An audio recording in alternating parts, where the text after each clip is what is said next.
joining us, and we'll go ahead then. So welcome to Nicole Dubuque with the Agency of Agriculture, Food and Markets, and Dr. Caitlin Levine, who's our state veterinarian. And we're going to talk a little bit about the Livestock Care Advisory Standards Commission. Yes. Whatever it is. Thank you. Thank you. For the record, Nicole Dubuque, I'm the Chief Operating Officer for the Agency of Agriculture, Food and Markets. And we are here to talk about the Livestock Care Standards Advisory Council, which we obviously, speak about an acronym probably most often, so it's hard to remember all the words, but that is what it is. So this council was created, I believe, in 2009. And I can go through the members for you, but essentially the governor has some appointed members, the House has an appointed member, Senate has appointed members. We have the state veterinarian. I took over as chair of the council when Diane Bothfeld retired. We have in the past few years only had one meeting. And so let me just read the description for you and then I'll kind of talk about the why. So the council shall review and evaluate the laws and rules of the state applicable to the care and handling of livestock. In conducting the evaluation required by this section, the council shall consider the following: the overall health and welfare of livestock species, agricultural best management practices, biosecurity and disease prevention, animal morbidity and mortality data, food safety practices, the protection of local and affordable food supplies for consumers, and humane transport and slaughter practices. The council shall also submit policy recommendations to the secretary on any of the subject matter set forth under subdivision 1 of this subsection, and then talks about a copy of the policy. So since 2009, as you can imagine, our agency has evolved a bit. And so we have Dr. Levine, who is our state veterinarian. She supervises our assistant state veterinarian, who oversees our animal health section. They are very much involved in humane transport and slaughter practices, as well as our meat inspection section, which we have an entire section of folks that work on that. We've updated rules over the course of the last several years. We do have a phone number available for the public to call should they have any concerns or complaints. Our animal health section can handle that and manage that. And so I think for those reasons, we have not had the House, nor the Senate, nor the governor's office present us with a specific subject or issue for the council to convene to have an agenda for. Like, we haven't had an agenda where we would need this council to decide and make a policy recommendation in that time. So the last meeting we did have was pretty much just to introduce them to me. But there's also been the issue of, as you all know, veterinarians, which we really want people on this council to either be a veterinarian, a farmer, or someone who has that kind of animal health background. And the spots have been difficult to fill. It has actually been very difficult to have people that are willing to fill the seat. We've had a lot of people who've had their terms expire and we haven't been able to fill that, partially because farmers are busy and we have a shortage of veterinarians. So for those reasons, I'm feeling like it would be a good idea to disband the council and continue to work within the agency, and we could call about a new group if there's a specific issue that arose. Okay, good. You have a question? Yeah. And I'm not opposed to what you're talking about doing. Did you ever reach out to retired veterinarians? We have. So before Dr. Kristen Haas retired, she, and I can forward some of the emails to you all, she was going back and forth really trying to find people, retired, currently practicing folks that were not necessarily retired, but they were doing something else and had the background. She did a lot of outreach, just trying to find nominees for any of the House, Senate, or governor's seats, and it was very difficult. Yeah, this came to my attention most recently last summer. I think the Speaker's office reached out to me saying we need to make an appointment. And I'm not sure how the speaker's office knows when they need to make an appointment. Maybe the clerk keeps a list or, okay, thank you. But they asked me, was there anyone who I could recommend? And I thought, I guess I could recommend somebody, but I don't know that I'm in a good position to be doing that. And I think I checked in with you were with Abby Willard and then learned a little bit about the history of it. And I mean, I think it's relevant that it was under Carolyn Partridge, who chaired this committee for many years, and Senator Starr, who chaired Senate Ag, of course, for many years, that the council was put together, I think, back 15 plus years ago. And that then they both have retired or left the legislature.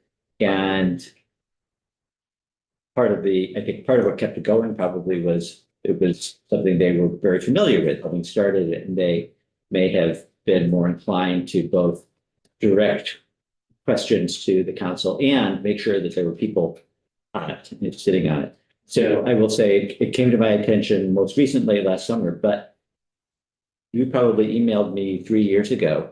I think, Nicole, I was checking back and seeing, when have we had these conversations saying, there's going to be somebody, there's an opening, and the speaker needs to appoint somebody.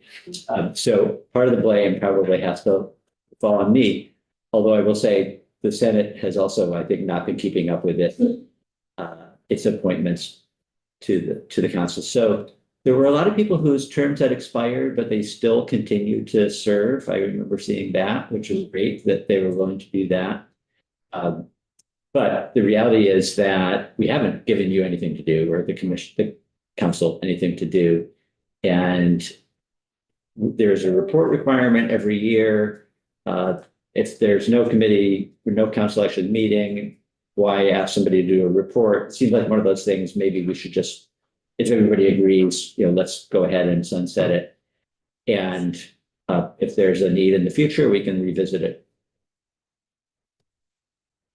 And we're certainly willing to, whatever we need, or as issues arise, we could bring it back, but There must be a way we can put it into sleep mode. Not disband it, not do away with it, but just say for now it's over here, because if we'd have had a severe outbreak of avian influenza here, you may have wanted to convene. If we have a hoof and, foot and mouth outbreak or of course, back in the days of brucellosis, there are things that can happen that would want you to require to get this up and running quickly. And so maybe you just want to, is there a way we can put it in sleep mode and just have it idling? Well, I guess so. Maybe one way to think about that is, what if there were a major disaster that needed to be addressed legislatively? Well, are we in a position now where you would know like what you needed to do? And if we didn't have this council, would that be a problem? so I think that the purpose of this council was more so to contemplate policy, which would be less of an immediate response to a disease outbreak, which I think would more so live with the state veterinarian and calling in USDA for assistance with that. Whereas this would be like, okay, we experienced something new. Here's how we responded to it. This is going to be something ongoing that we have to deal with. How do we develop policy around that? That's when I think that this council would come into play, or something like it. And I don't see why we couldn't either move this to be more of like a task force that is kind of called together when something like that happened, or we could potentially look at, and I'm just kind of thinking out loud here, we could potentially make there be some sort of requirement to have veterinarians on the ag recovery task force, that we could kind of deploy in case something like that comes up. So I think there's certainly options. if you made it a task force without scheduled,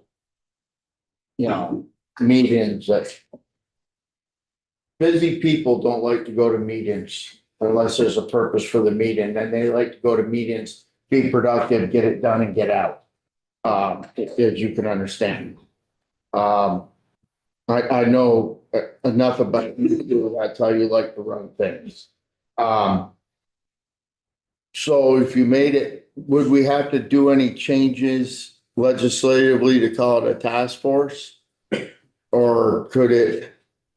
And you could probably get people to say, look, if we have an issue come up, would you be willing to be part of this for, a short duration, and then it goes back in the sleep mode again? I wonder if it could be as simple as kind of keeping it the way it is, the makeup the way it is, but putting in some sort of disclaimer that if there are like no subjects to call the council into session, then we won't.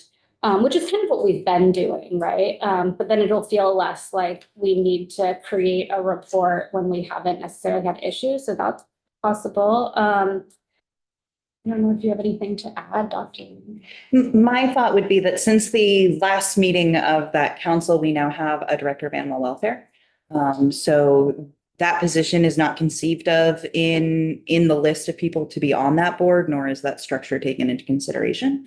So I think now that we have someone whose job it is would be, I think, to advise the state on animal care standards, I would certainly be, I'm here to be the livestock person. So Lisa and I can certainly work together should something come up.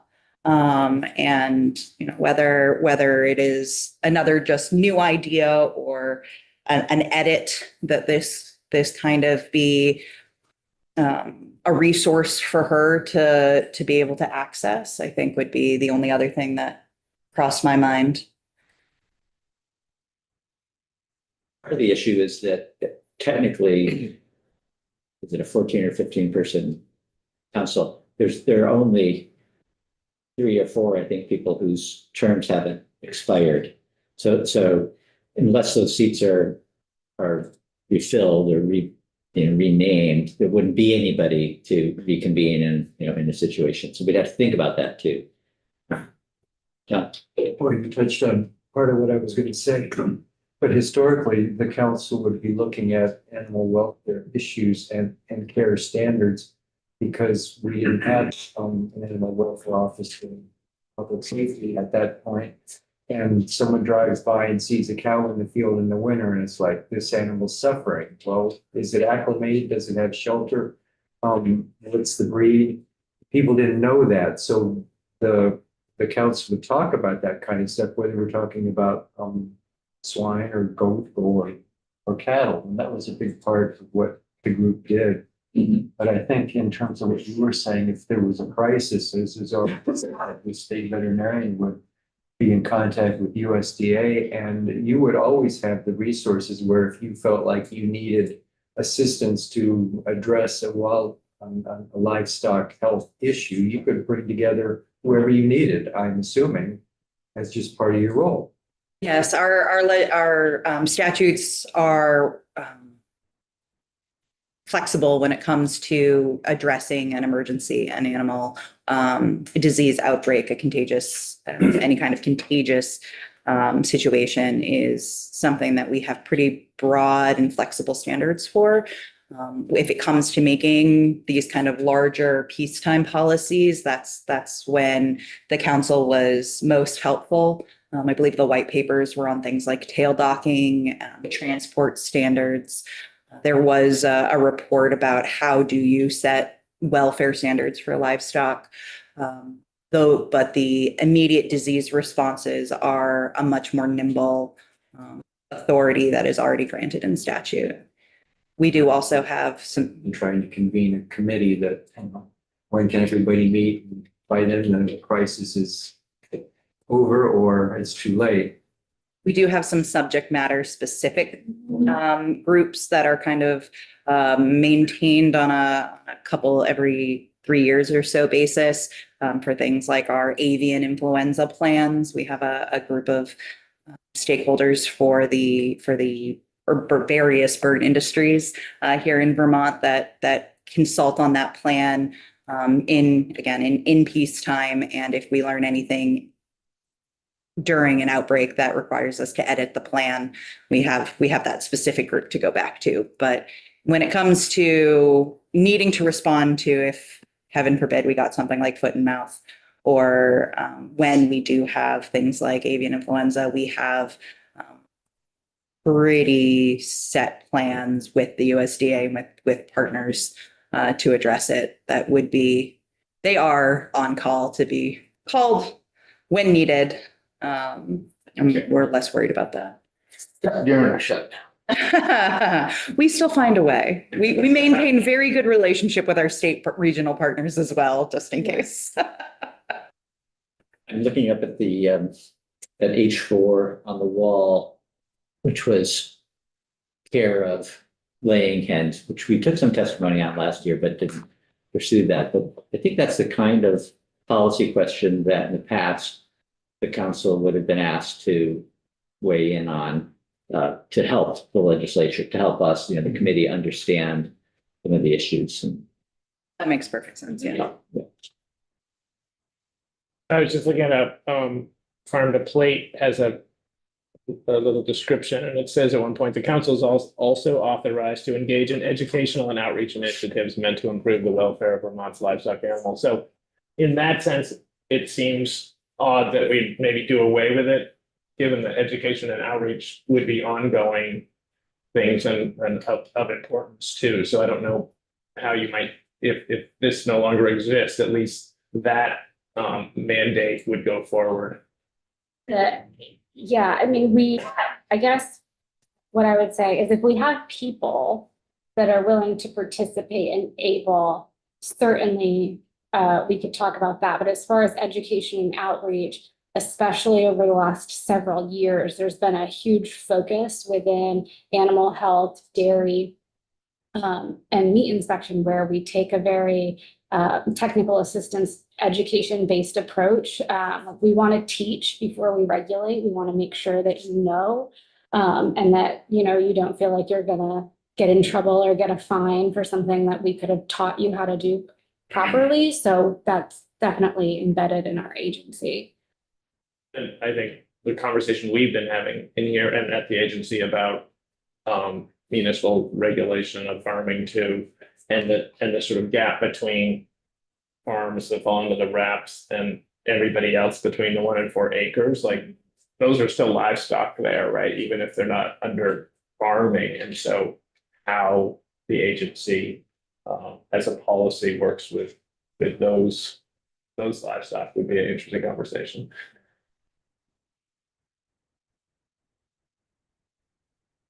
any other thoughts or comments? And this is not something that we need to take a vote on or decide right now. I mean, the reality is there aren't people on the council. It hasn't been meeting. It hasn't been doing anything worthy of generating a report. Meantime, though, the statute, I guess there's enabling statute that set this up, and we might want to think about at some point either deleting that statute or changing it to accommodate a slightly different concerns. And I hadn't realized that there was the education piece in there, so that's interesting. Great. Something that we put as we look at next session, chair. It could be, yeah. Put it in a miscellaneous bill this year. Yeah, it could give us, time to just make sure that there isn't something that we want somebody to be doing. And also, I think reflecting the fact that we do not have that director of animal welfare who's, certainly makes sense that that person be part of these conversations, but also what work is that person doing that might also be tied in. Thank you, Chair. And this may go back to the previous biennium, but one of the most impactful meetings I attended last 4 years was when Dr. Mark Levine came and spoke I don't think it was the Rural Caucus. I think it was a joint meeting with Senate Ag and House Ag on the avian flu epidemic. And while he's not a veterinarian, he was sort of the lead public health, director of the state. And obviously through the pandemic, he was one of those important voices. So he deep dove into the whole spread of that, and it had to do with domestic, not just big poultry producers, but the combination of, wild birds versus the small backyard flock. And so and I think we as a unit really value that input and caring from a public health, not just a herd health, but so I, like others, I'm reluctant to just disband the relationship that this group has potential. We kind of got fairly lucky, not depending where you were in the United States. It was devastating, but I like the fact that we're being tied in as a agricultural committee to your expertise. We did very much participate behind the scenes with the tabletop exercises with Dr. Levine, other Dr. Levine.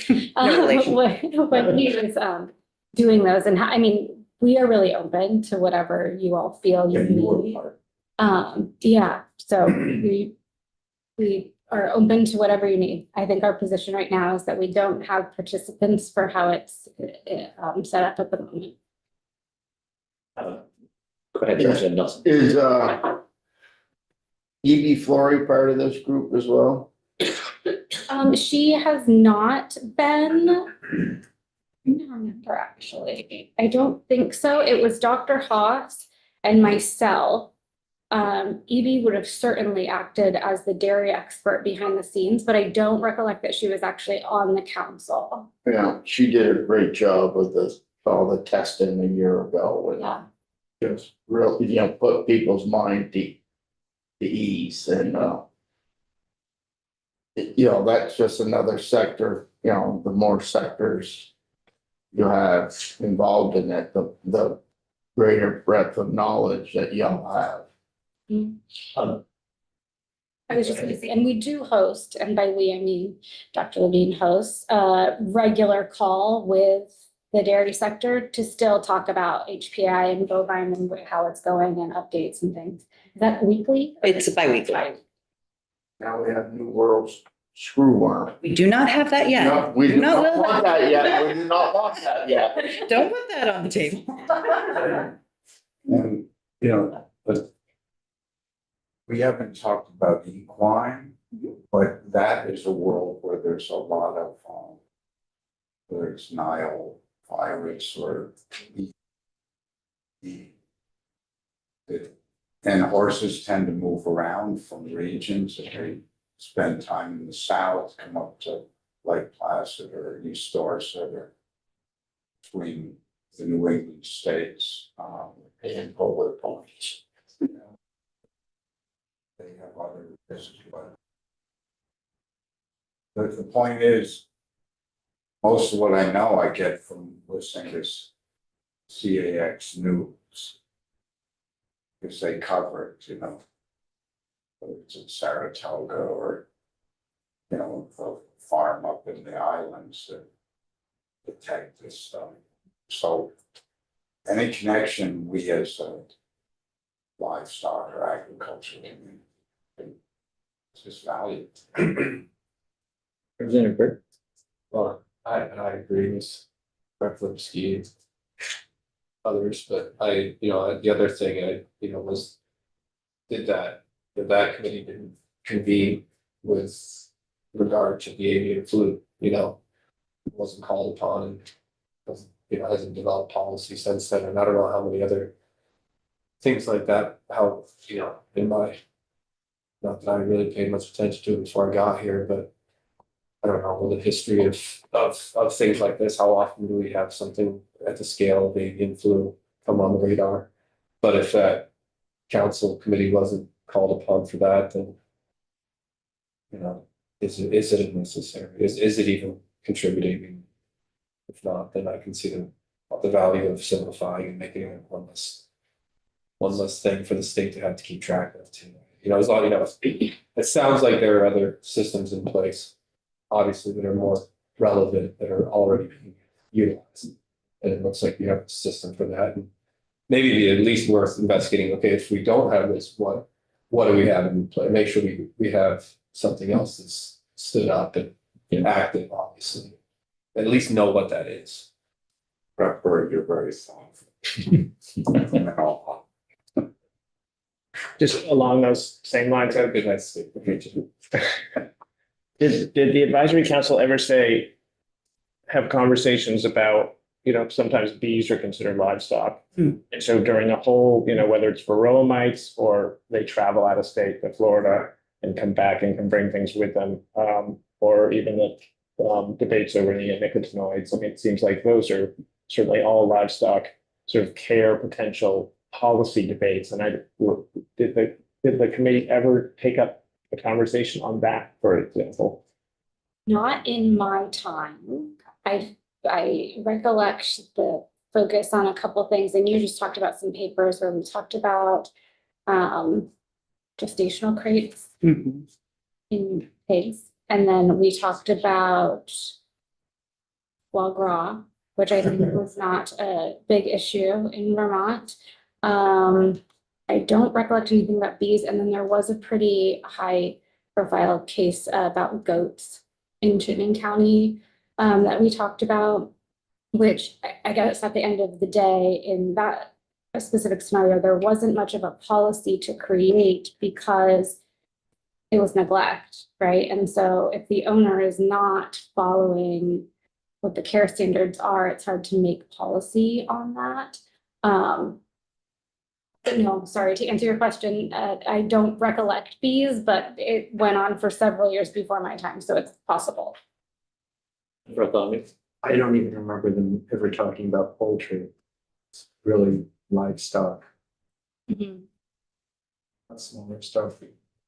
They didn't get into rabbits or insects. And there isn't a lot of medicine taught in veterinary school on insects. Very little insect medicine. I never had any.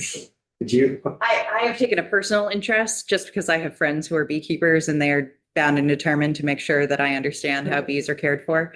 So I have, but it wasn't part of that school. Even poultry wasn't a lot, so I wouldn't expect a group of veterinarians and livestock professionals to be wanting to talk about bees or chickens for that matter. Well, wouldn't bees be under the entomologist? The state entomologist. We have a state entomologist. We do. Yes, we do. I don't think we've ever met them. I don't think we have either. Bugs get on agriculture, perhaps we need to meet. Can you look into that? She can tell you all the things. And then we do actually have a apiary specialist. Okay. Kind of buggy. Well, so what we're just really, I think, talking about here is a group of professionals, veterinarians who were asked to come together for a specific purpose, which is to reflect on policy suggestions and then give us some feedback, which we may or may not have incorporated. And then perhaps you were also just on your own coming up with topics of interest and then sharing those with us.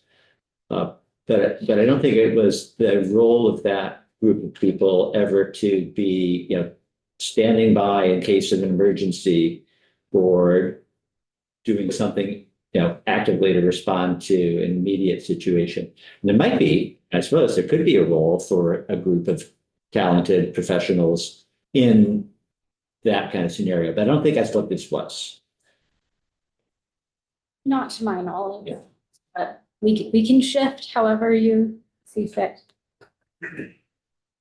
Well, I think that we can continue to have conversations about it. I will say the agency did not put this in the miscellaneous bill this year.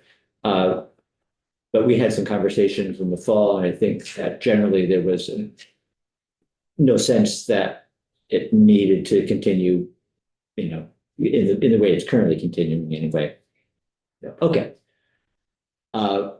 We can move on, but if other people have other thoughts, or if there's anything else that you wanted to share, just maybe quick update on avian influenza. We haven't really Sure. talked about that this session, which is a good thing. It's a good week for it, actually. There's some real updates that came out in the last 24 hours. So I'll start. I'm going to bury the lead. I'll start with the poultry side. It is continuing much as it has since 2020. It's very prevalent in wildlife, in our wild waterfowl, especially. Migration season continues to be a problem across the country, where the hardest hit states are those with the highest density of poultry operations. The USDA is continuing to try to evaluate their biosecurity audits to help reduce the introduction, to minimize the industry effects. But to date, that is just kind of holding steady on the poultry side. Vermont and New England continue to have these kind of one-off situations where we get introductions into small production facilities, mostly because we have primarily small production facilities. So it's kind of a numbers game. And almost all of them have been with a cited direct interaction with wild waterfowl. And so there's been no real mystery as to where it came from in our birds. On the dairy side, the situation has changed quite a bit since it first started in 2024. The original spillover event that occurred in Texas spread really rapidly across the West and the Midwest, and was causing quite a bit of sickness. However, in the last year, that has really died down to a simmer. California is really close to achieving unaffected status, which just leaves Idaho as the only place where this original dairy strain is still circulating. It is mostly contained. They in April announced another farm, or another couple of farms. How they're reporting it kind of obscures exactly which are new prems and which are just changes in how those are being reported. But Idaho is really the last holdout on that original spillover. Since then, there have been a few additional spillover events from wild waterfowl into dairies that have been detected through various surveillance programs. New Mexico, Nevada, and Wisconsin are the biggest examples of those. However, all of those didn't spread. None of those spread from the original farms of detection, and they are not making cattle as sick. So what it looks like is that whatever happened in 2024 for that original spillover event had something that allowed it to spread pretty aggressively. And we have not seen the new strain, the D1.1, that's been so prominent in wildlife, causing nearly as much problem. To that end, yesterday, the initial announcement went out, and it was published on APHIS's website this morning, that the pre-movement testing, which had been required within 7 days for all lactating dairy cattle, is no longer required if you're in an unaffected state. So that's great news, because trying to get up to 30 of your cows milked all 4 quarters, sending out those tests, that needs to be done within a week. That sample can't be taken more than a week from your movement date, was really a lot for our dairies and our veterinarians. And so we are excited that federal order has been finally amended. So that came out this week. The other update is we kind of along the same lines as that change in national posture. We've had a lot of time to do some test validation, and are now seeing that the National Silo Sample Program is effectively picking up these one-off cases in a way that is much less work than the every single bulk tank being sampled every single month as we have been. So starting this summer, we will be transitioning to a silo sample primary. We will still be doing some bulk tank sampling to support the industry because we do export quite a bit of milk and we do a lot of single processors. So we will still be doing some bulk tanks, but to try to capture the most farms with the fewest amount of samples, we will be adding on and switching to at least partially a silo sample technique. So that announcement is also going. Could you explain what silo sample is? Sure. Silo samples are silos are literally silos, giant holding collecting tanks at processing plants that bulk tank milk gets picked up from individual dairies and brought to a plant for pasteurization and for further processing. It all gets mixed together in these silos, and it allows us to take one sample that tests all of the farms essentially that is currently represented in that tank of milk. In the last year, the science has shown that it is a good enough test. It is sensitive enough to pick up a single dairy that is positive in there. And so that's the method we're moving to. Representative Nelson and Representative O'Brien. So, thank you, Jerry. Yeah, the silo sample's great, and I like in that, you know, when they tested F1 for COVID. Yeah, they could find it. On the deal in Texas and the way that so rapidly spread, I believe I read someplace, there's a lot of large heifer grower operations where they're co-mingled from all over that kind of, kind of like the flyway is. They come from Colorado and Idaho and stuff and Michigan right down through, and they. Excellent example. It's exactly what it is. And then, Texas heifers amongst them, and and then they got trucked back to their home facilities. Is that part of what caused that such rapid transition?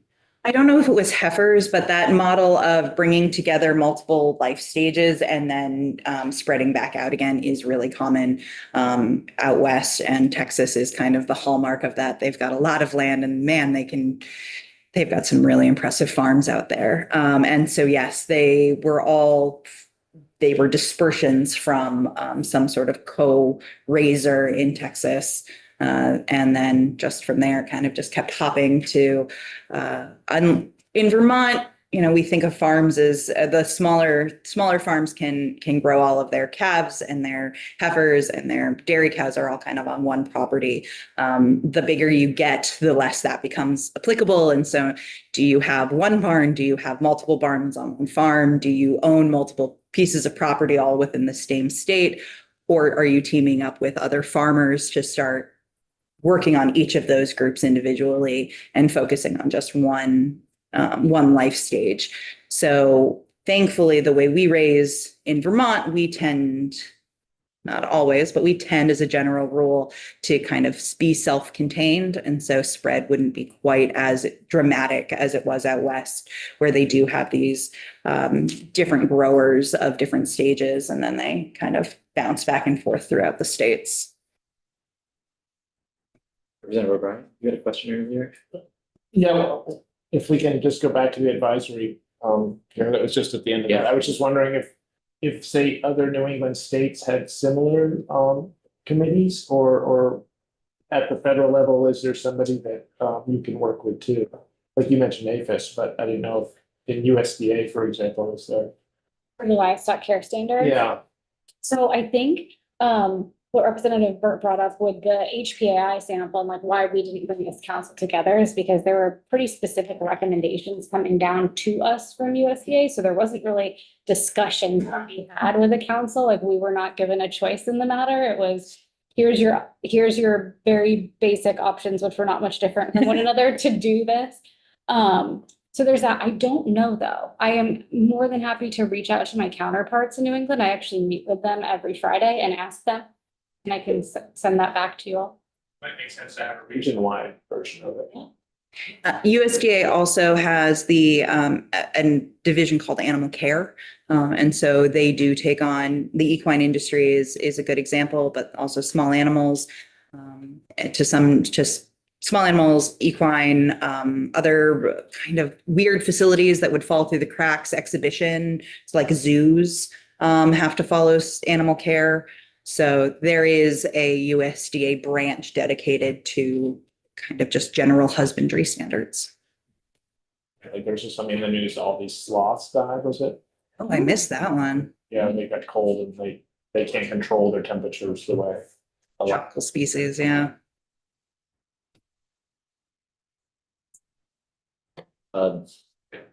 Anything else that falls into the like general update Not of the general update of HPAI. I think that's beyond avian? beyond that. The New World screwworm is definitely something that we talk about a lot. Thankfully, as this far north, as long as we continue to get winters that are below 30 degrees, we won't have to worry about it being an overwinter problem. So if New World screwworm does reach our borders, it will be a one season issue. This is also something that's being discussed very heavily in the Southwest, where this is most likely to arrive first and be the most dramatic impacts. How that we can't, and nothing affects Texas without affecting the rest of us when it comes to the cattle industry. So it will be interesting to see how that plays out. We are most concerned about introduction from pet species because dogs and cats can get them just as well. And we actually move many more dogs here than we do cattle. So that is a active discussion, both regionally and nationally, for how are we going to address that. Representative Steve. Not all of us know what school is. Think of us as third graders, a few of us here. Absolutely. Is where it comes from. Sure. So New World screwworm is a form, New World, because there is an old world as well. But the New World screwworm is the concern is the larval stage of this botfly. Like many flies, they lay eggs in wounds, and what makes them different is they feed on live flesh instead of decaying flesh. So like your standard larvae are gonna eat dead, rotting things. New World screwworm is different. It seeks out live, healthy tissue and can consume whole animals while they're still alive. The second they're dead, they stop being interested. So the pictures are truly horrifying if you go Googling them. Whole sides of animals are just covered in fly What is larvae. the type of fly that are about? It's a form of botfly. So it's there has been a control program based out of Panama for a very long time. I don't have all of the dates with me, but there is efforts throughout, started as early as the 50s up through 60s and 70s. Recently saw a really cool map as watched it suppress across the US, down through Mexico, down into Central America, and to the gap in Panama, where there had been a control zone established by sterile flies. So these flies, the females only mate once. So if you can get them to mate with a sterile male, they won't be able to produce any eggs that could hatch into these larvae. So we have a sterile fly rearing facility in Panama in partnership between USDA and the government of Panama that run a sterile fly production facility and have created essentially a barrier that keeps New World screwworm in South America. So they're sterile male flies. Yes. How small is the emasculator for that? So This cord that is the killer. This New World screwworm is the reason why there is no Mexican beef now coming into the United States. is to protect our domestic herd. And it really is, there's no Mexican beef, and we were a large importer of Mexican beef. That's one of the trade deals we had in Mexico, and it, you know. But for real concern of protecting our herd, you can't have them coming into Texas feedlots to be finished. So a couple summers ago, that barrier down in Panama broke. And so they started to see the northern expansion of these flies. And so they kept changing where they were dispersing the sterile flies, couldn't get a handle on it. So now it is, the most recent report I heard was 67-ish miles from the US border. And the thought is that almost all of these more northern incursions are because of livestock movement. So the USDA has closed the US border, basically decreasing the likelihood or the inspiration for cattle to move north. If you're not going to be able to cross the border, because we import Mexican beef, but we import it mostly as live animals that are then finished here, and then slaughtered here. And so if we're not importing live animals, then there's no reason for them to be continuing to move closer to our border, is the thought. And then the flies, which don't actually go that far. Thankfully, they are as the USDA keeps calling them, a fairly lazy fly. They are not interested in traveling much on their own, but they do hitch rides and travel with illegal cattle movements. So that's kind of the basic background. Just finished question. Mhm. I'm going back several decades, but I used to have a botfly knife. And it was always, you had to look out for these little yellowish eggs on horses' legs. Yep. And You're saying the old world or No. new world? completely unrelated. They were not a screwworm. It's just a category of fly. Honestly, once they hatch, you would never be able to tell one fly from another. They look like any other fly. It's just that the larval stage is so aggressive about eating healthy living tissue that they cause a lot of damage. The most recent case was in the US that needed to be controlled, was in a population of deer in the Keys. And we were able to kind of repress that and keep it from reaching the mainland. So that would be the most recent US case of it. Yeah, it's flies are come in all shapes and sizes. I'm glad to not be the entomologist. Representative Burt. Well, we mentioned pets earlier. I had a cat that got bought fly years ago. The free cat ended up costing me like $600. I was like, you better be a good cat. But it's like my daughter's birthday present, so it was like, no. It's money. I don't know. I tried pulling it out myself, and those things are I don't want to go. That's why you got a knife. No, these were scraping the eggs off. Oh, okay. Yeah, off of healthy hair. Oh, they get pretty sticky. So is the heel fly, is that a bot fly type that the larvae crawls up and you express it out of the back of a cow that's Grubs. that big? It, which used to be a thing, and I haven't seen one in 20 years. No. Thank goodness. Honestly, that's all because we've got some good porons and things that have helped us control our. Horrible. Porons are a method of controlling flies and parasites in cows. And instead of Pyrethrins and ivermectin and stuff that contain PFAS and.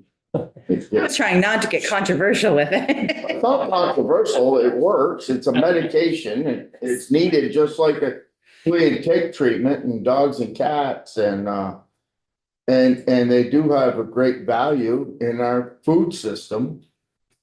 Absolutely. You know, because they don't want to pay us anything for the food we produce. So we gotta do it cheap and fast as we can. And the USDA, the FDA, and the EPA are all working on approving an expanded list of products that can be used to treat the New World screwworm when it gets here, because there's nothing really on label for it. So that can be an issue, especially in our food systems. You need to make sure you're using on-label products, because those are the ones we have controls for, and we know that if you use them appropriately, they won't contaminate meat. And so they're working on trying to create options around how do you treat for New World screwworm if it does get to us. Ivermectin, they don't know yet, or Ivermectin does work, but it's not on label for screwworm in some species. So they have to expand the label. ban the label, okay. Glyphosate would probably work too, John.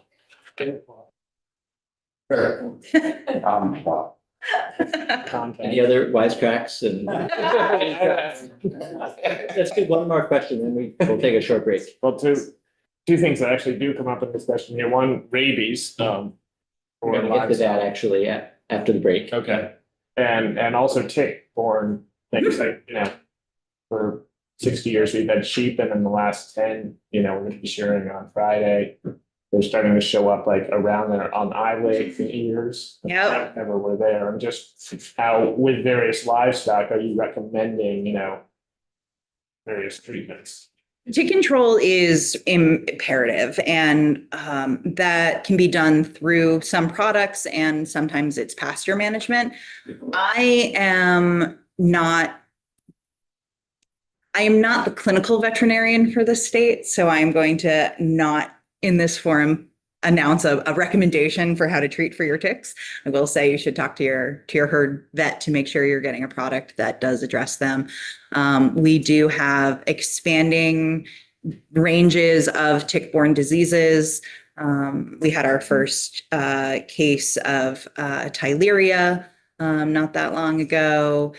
We're doing some investigation into that with not the state entomologist, but with our agriculture entomology team, who does surveillance on various ticks and biting insects. What is that? It's Theileria is another disease across the country that affects cattle. It causes anemia and causes cows to go off feed. It's related to, well, kind of related. It's in the same category of diseases as like anaplasmosis. It is a parasite that gets into cells and causes general unthriftiness, sometimes to the point of death. There's not a great treatment for it. It does not respond very well. So we don't want it here, but it's spreading with tick ranges spreading. So controlling ticks is the number one way to stop it from getting to your herd. And we all know how trying to control ticks go. We live in the woods, so we do our best. I don't know if you all have Steve Durnell coming in at all, but he is the director of our plant industry division, and we have a vector surveillance team within that division, and they go out and collect ticks and mosquitoes, and they're ramping up right now to do that and look for if the populations of mosquitoes and ticks we have here have certain diseases. So he might be a good one to tell you more about. And I'm working with that team we work in conjunction to make sure that we're getting surveillance in the areas where we're starting to see clinical signs of those diseases as well. So it goes back and forth. We work well together.